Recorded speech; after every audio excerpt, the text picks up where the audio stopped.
उत्तराखंड में भर्तियों में हो रही धांधली का मामला हर दिन गरमा रहा है और इससे पहले यूके SSS का पेपर लीक मामला और अब विधानसभा की नियुक्तियों में गड़बड़ी सरकार के गले की फांस बन गई है।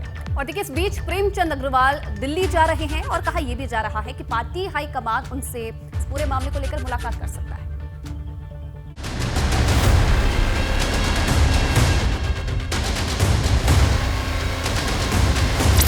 तो जो सजा मुझे देना स्वीकार है। तमाम जो है हार्ड कोर कैडर के नाम जो सामने आया है और तमाम मंत्रियों के बीआरओ के नाम सामने आए हैं। आप सबको पता है कि किस किस के जमाने में क्या क्या हुआ है।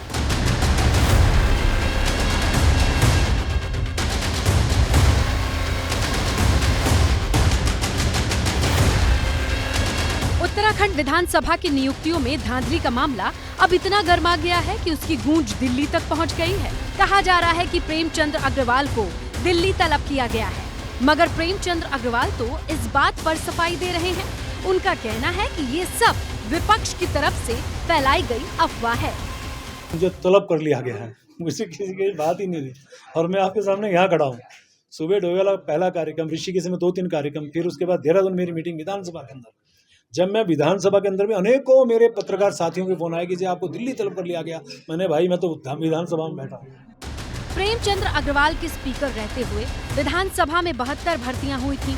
ऐसे कई पद हैं जिन पर किसी न किसी नेता के करीबी या प्रेमचंद अग्रवाल के किसी चहेते को नियुक्ति दी गई थी। कांग्रेस सवाल उठा रही है तो भाजपा उस पर सफाई दे रही है। तो राज्य के बेरोजगार नौजवानों की लंबी फौज राज्य में खड़ी है और जिस प्रकार से उत्तर प्रदेश और राजस्थान से बुला करके लोगों को यहाँ पर नौकरियां दी जा रही हैं, तो निश्चित उत्तराखंड की जनता आज ये सवाल पूछ रही कि आखिर ये राज्य शहीदों के सपने का राज्य क्या यही था? इसीलिए इस राज्य की इतनी लंबी लड़ाई लड़ी और कांग्रेस पार्टी आज प्रदेश की जनता और बेरोजगार नौजवानों के साथ खड़ी है। सरकार ने कह दिया है कि जाँच हो जाएगी, निष्पक्ष जाँच होगी और जो भी गड़बड़ियाँ होंगी उनके खिलाफ कार्रवाई की जाएगी।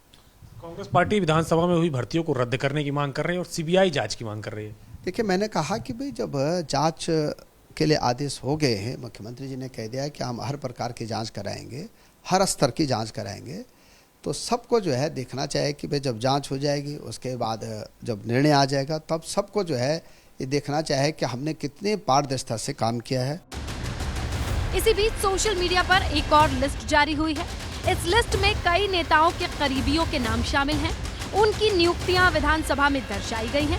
हालांकि भाजपा इनकार कर रही है, उसे इस सूची के बारे में कोई जानकारी नहीं है। लिस्ट हमारे संज्ञान में नहीं है, लिस्ट में क्या है, लेकिन हमारी सरकार, भारतीय जनता पार्टी सरकार और भारतीय जनता पार्टी संगठन हमेशा जीरो टॉलरेंस की नीति पर काम कर रहा है और हमारे मुख्यमंत्री स्पष्ट कर चुके हैं कि जहां भी चाहे किसी भी स्तर पे कहीं कोई गड़बड़ी हुई हो तो उसके लिए सरकार जांच के तैयार है।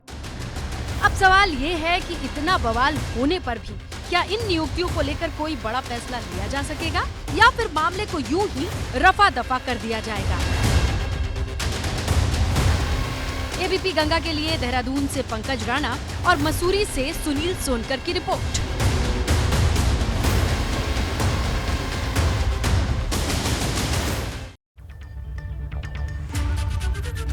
तो देखिए, विधानसभा की नियुक्तियों में नेताओं की साठगांठ की बात सामने आ चुकी है। इधर बद्रीनाथ से कांग्रेस के विधायक भी इस पर सवाल उठा चुके हैं और लगातार देखिए इसे लेकर कांग्रेस की तरफ से प्रदर्शन किया जा रहा है। महेंद्र भट्ट पर हमला इस दौरान बोला गया। राजेंद्र भंडारी ने कहा है कि महेंद्र भट्ट युवाओं के हक की बात करते हैं, मगर महेंद्र भट्ट ने खुद अपने भाई को विधानसभा में समीक्षा अधिकारी के पद पर भर्ती करवाया था, जहां इस मामले में कोई भी पार्टी अछूती नहीं है।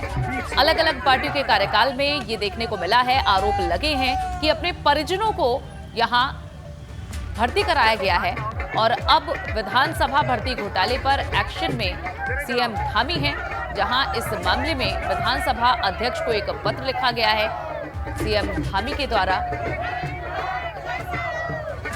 भाजपा के प्रदेश अध्यक्ष महेंद्र भट्ट जी बातें तो बड़ी बड़ी कर रहे हैं, रोजगार देंगे, महंगाई खत्म करेंगे, भ्रष्टाचार खत्म करेंगे। पहले भ्रष्टाचार अपने भाई से तो खत्म करें। अपने भाई को तो समीक्षा अधिकारी लगवा दिया है और वो जनता कहाँ जाएगी जो वोट दे रही है, जो आंखें पसारे बैठी हुई है वर्षों से। ये केवल कथनी और करने में अंतर नहीं हो गया, ये बोलना कुछ और करना कुछ है। इसलिए भाजपा की बातों पर लोगों को विश्वास नहीं रह गया है।